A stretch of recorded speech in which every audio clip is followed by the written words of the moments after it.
बागेश्वर धाम, बागेश्वर सरकार, धीरेन्द्र शास्त्री, मैं तुम्हें चैलेंज करता हूँ कि उसको बागेश्वर धाम का सरकार कहते हो तुम, उससे डिबेट में हमें और आपको उसको बैठाओ। अगर 2 मिनट में बागेश्वर धाम का पसीना में उतार नहीं दिया तो फिर बोलना।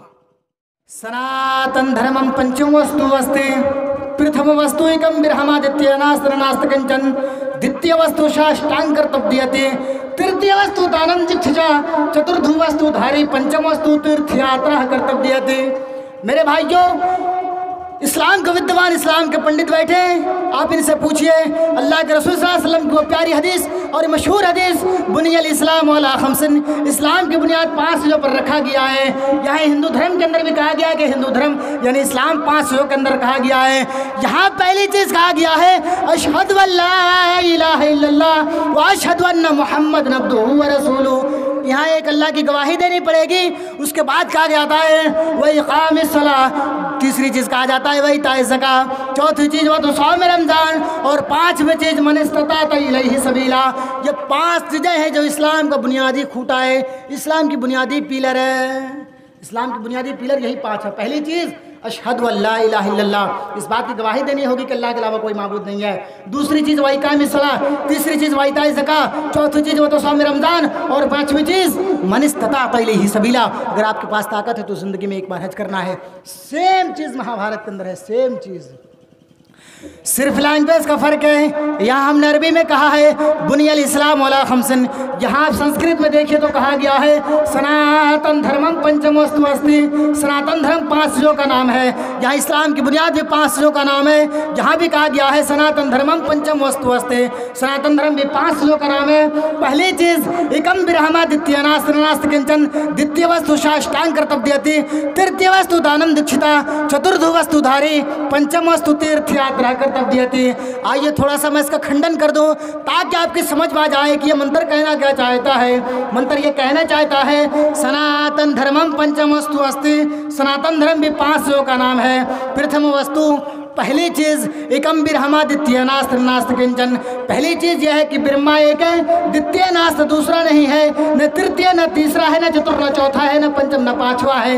एकम बिरहमादित्य नास्त नास्त किंचन, ब्रह्मा एक है, दूसरा नहीं है, तीसरा नहीं है, चौथा नहीं है, 5वां नहीं है ही नहीं है। जब आप इसको श्वेताश्वतर उपनिषद अध्याय नंबर 4 मंत्र नंबर 19 पढ़ेंगे तो वहाँ भी लिखा हुआ है कि ब्रह्मा एक है, दूसरा नहीं है। यजुर्वेद अध्याय नंबर 32 का मंत्र नंबर 9 उठाएंगे तो वहाँ भी कहा गया है एकम बिरहमादित्य नास्त किंचन। आप छंदोग्य उपनिषद अध्याय नंबर 6 श्लोक नंबर 2 मंत्र नंबर 1 उठाएंगे तो उसमें भी लिखा हुआ है एकम नित्यम, यानी ब्रह्मा एक है, अल्लाह एक है, ईश्वर एक है, दूसरा ही नहीं है। अब आइए दूसरी चीज़, साष्टांग कर्तव्यति। साष्टांग का मतलब ये होता है कि 8 अंगों को ज़मीन पर रखना। वो 8 अंग कहाँ हम रखते हैं? जब हम सजदे में होते हैं। ये पेशानी और ये नाक और पेशानी 2 हुए, 2 हाथ कहते ली, 2 घुटने और 2 पैर जो हम सजदे में रखते हैं इसको कहते हैं सह प्लस अज को जब मिलाएंगे आप तो उसका मतलब ये होता है कि साष्टांग कर्तव्यति, यानी 8 अंगों को ज़मीन पर रखना, यानी सजदा करना। तीसरी चीज़ दानम दीक्षिता, यानी गरीबों में, मिस्किनों में, फकीरों में, मदरसों में दान करना। चौथी चीज़ उपवास रखना, यानी रोज़ा रखना। 5वीं चीज़ तीर्थ यात्रा कर्तव्यति, यानी उस शहर की तरफ चले जाइए, उस गंगा की तरफ चले जाइए, वहाँ के पाक और पवित्र पानी से नहा धो करके पाक और साफ हो जाइए। इसका नाम सनातन धर्म है, जिसको हम इस्लाम कहते हैं। यही चीज़ तो तुम्हारे धर्मों के अंदर भी मौजूद है। आज 2.25 आँख वाले बाबा कहते हैं कि अगर हमारी हुकूमत आ गई तो हम नमाजें बंद कर देंगे। नमाजों का पाबंदी की बात कर रहा है 2.25 आँख वाले बाबा। वो कौन है आप समझ रहे होंगे? जिन्होंने शलवार पहनकर भागा था, उसकी ट्वीट सुना आपने? 2.25 आँख वाले बाबा, रामदेव बाबा नाम ले लिया हूँ और हमें कोई फर्क नहीं पड़ता है। 2.25 आँख वाले बाबा की हैसियत हमारे जूतों के नीचे नहीं है। मैं इतना भी नहीं मानता उसको। वो 2.25 आँख वाले बाबा कहते हैं कि अगर हमारी हुकूमत चली तो हम नमाजों को बैंड लगा दे, नमाज इंसान को पढ़ने दे, मुसलमानों को पढ़ने ना दे। 2.25 आँख वाले बाबा आओ, हम तुम्हारी किताबों से साबित कर रहे हैं कि नमाज तुम्हारी किताबों के अंदर भी मौजूद है। तुम्हारी किताबों के अंदर प्रथमाधार का जीवा देव द्वितीय मुझते, तृतीयानन कोटलाकारम, चतुर्थदेव चंद्र का, पंचम युक्ति संयुक्ता, ओम मिति तयो तीरो। यह हमने कहा है कि इस्लाम की बुनियाद 5 चीज़ों पर रखा गया है। यह हमने साबित किया है महाभारत से कि महाभारत के अंदर भी कहा गया कि एक ब्रह्मा है, दूसरा नहीं है, तीसरा नहीं है। दूसरी चीज़ यह है कि नमाज पढ़िए, साष्टांग कर तब दियति। तीसरी चीज़ दानम दीक्षिता दान दीजिए। चौथी चीज़ उपवास रखिए, रोज़ा रखिए। मनवस्मृति के अंदर भी 3 दिन का रोज़ा रखने के बारे में कहा गया है।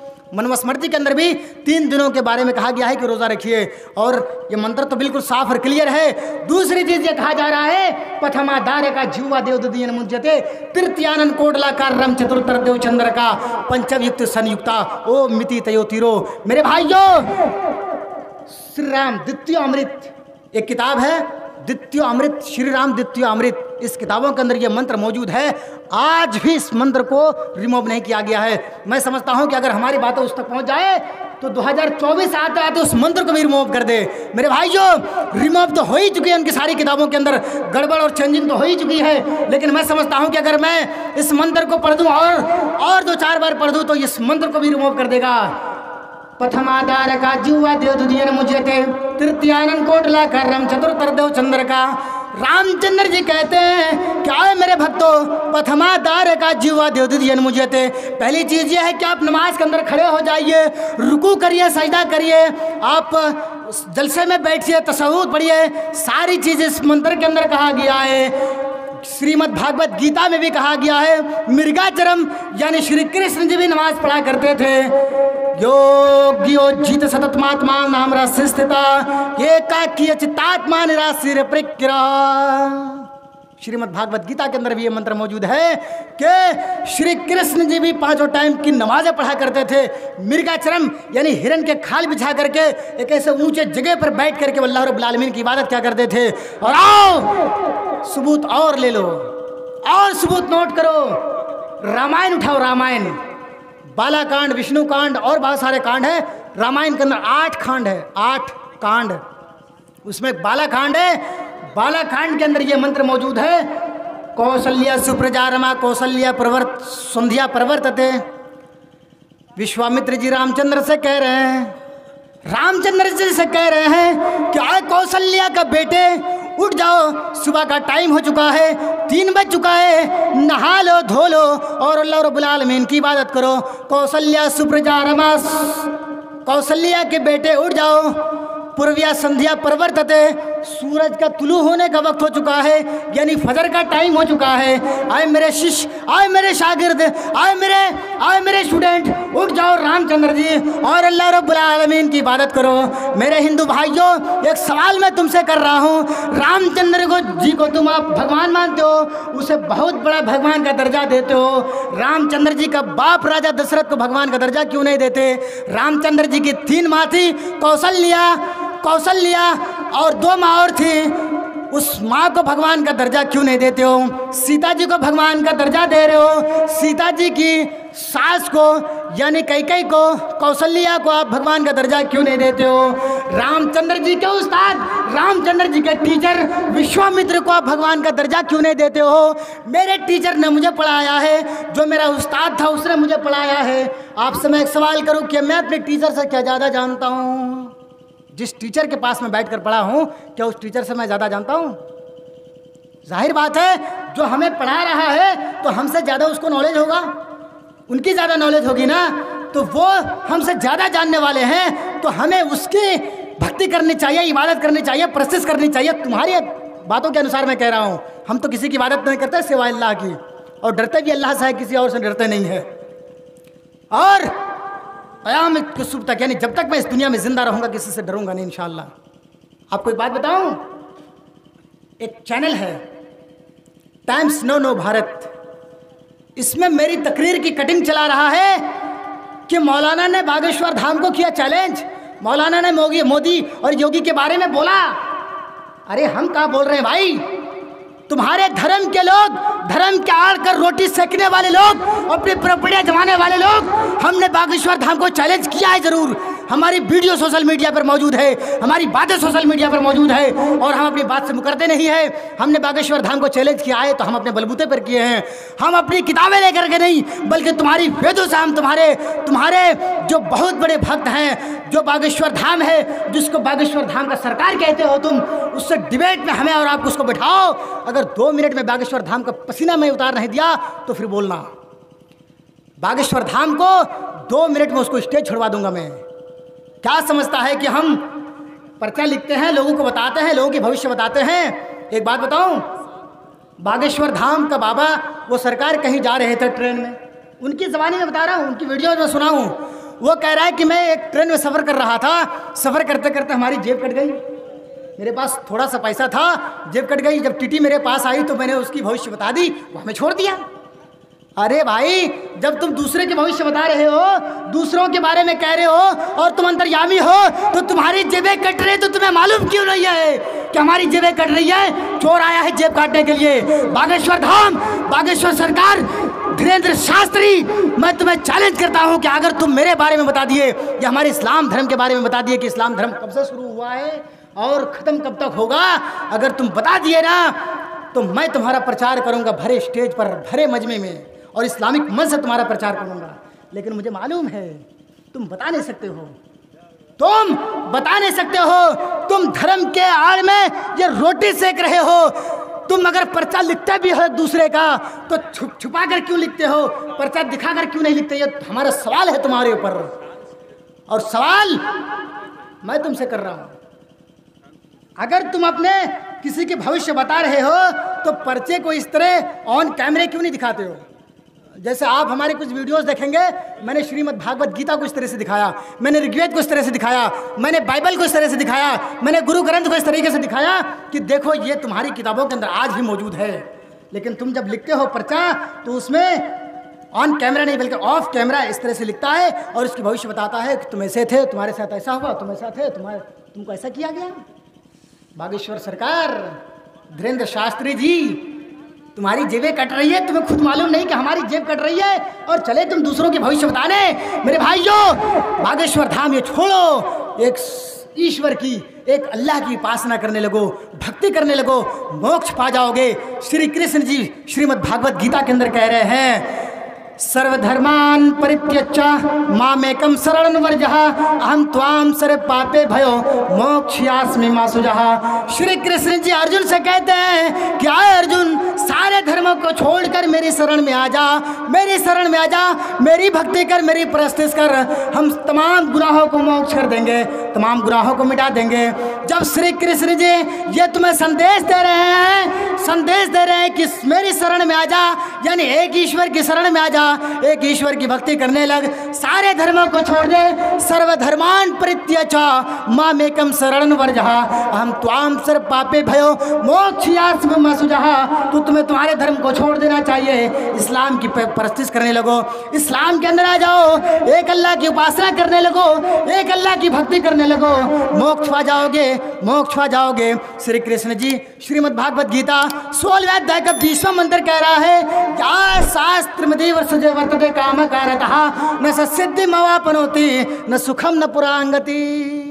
जो लोग शास्त्र को नहीं पढ़ता है, जो लोग गाइड को नहीं पढ़ता है, गीता को नहीं पढ़ता है, रामायण और ऋग्वेद को नहीं पढ़ता है, वो घोर अंधकार में जा रहा है। अंधात्मा परवेशांत संभोति मुपासते। जो लोग अंधभक्त चीज़ों की पूजा करते हैं, जैसे टेबल, चेयर, सूरज, चांद वगैरह की पूजा करते हैं, वो घोर अंधकार में जा रहे हैं। मैं नहीं कह रहा हूँ, तुम्हारी किताबें कह रही है, तुम्हारी किताबें कह रही है कि जिस चीज़ों का जान नहीं है और जो सूरज का, चांद का और तमाम चीज़ों की इबादत जो लोग कर रहे हैं, वो लोग घोर अंधकार में जा रहे हैं। अंधात्मा परवेशांति, अंधात्मा घोर अंधकार, परवेशांति प्रवेश करता है। उपासते, जो लोग उस चीज़ की उपासना करते हैं, जो लोग भक्ति करते हैं, वो लोग घोर अंधकार में जा रहे हैं, यानी जहन्नम के अंदर जा रहे हैं। मेरे भाइयों, इन तमाम दरवाज़ों को बंद करो, एक ईश्वर की इबादत करने लगो, एक ईश्वर की भक्ति करने लगो, मोक्ष पा जाओगे, मोक्ष पा जाओगे। समझ रहे हैं? आज इस्लाम को लोग बदनाम करने में लगा हुआ है कि इस्लाम को हम जड़ से मिटा देंगे, भारत के अंदर मनुस्मृति की कानून नाफिज करेंगे, भारत का जो संविधान है, जो कॉन्स्टिट्यूशन है, उसको फॉलो नहीं करेंगे। ये भगवाधारी गुंडे आप देख रहे होंगे सोशल मीडिया पर आजकल बहुत ज़्यादा वायरल है, और माहौल गर्म बना हुआ है। मस्जिदों को तोड़ा जा रहा है, मस्जिदों के ऊपर बुलडोजर चलाई जा रही है, मस्जिदों को शहीद कर दिया जा रहा है कि हम इस्लाम को मिटा देंगे। और बागेश्वर धाम का सरकार ये कहता है कि भारत के अंदर हम हिंदू धर्म को नाफिज करेंगे, हिंदू राष्ट्र बनाएंगे। बागेश्वर सरकार, धीरेन्द्र शास्त्री, तुम्हें मालूम होनी चाहिए, कॉन्स्टिट्यूशन पढ़ो, हिंदुस्तान की लॉ पढ़ो, कानून पढ़ो कि जितने तुम्हारा इस देश में तुम्हारा है अधिकार है, जितना तुम्हारा अधिकार है उतना हमारा भी है। इस हिंदुस्तान की ज़मीन को निचोड़ो, इन ज़मीन के कलेजों को निचाड़ो, तो जितना तुम्हारा खून नज़र नहीं आएगा उससे ज़्यादा कहीं मुसलमानों की नज़रें खून नज़र आएगी। हम मुसलमानों का, हम आलिमों का खून नज़र आएगा। जो लोग यानी हिंदुस्तान में हिंदुस्तान को कब्जे किए हुए थे, वो लोगों को, अंग्रेज़ों को भगाने में जितने मुसलमानों ने कुर्बानियाँ दी है, उसके पीछे तुम्हारा कुछ भी हाथ नहीं है, कुछ भी नहीं है। तुम तो कम थे यार। सादिकपुर की सरजमीन के कलेजों को निचोड़ो तो सादिकपुर के अंदर जितने उलमा को फांसी के तख्तदार पर लटकाया गया था, जितने दरख्त पर लटकाया गया था और जिसको जेल के सलाखों में डाल दिया गया था, काला पानी की सजाएं हुई थी, उनसे जाकर पूछो, सादिकपुर की सरजमीन से पूछो कि इस हिंदुस्तान को आज़ाद करने में मुसलमानों का क्या रोल रहा है। और आज तुम ये कह रहे हो कि भाई हम हिंदुस्तान को जो हिंदू राष्ट्र बना देंगे।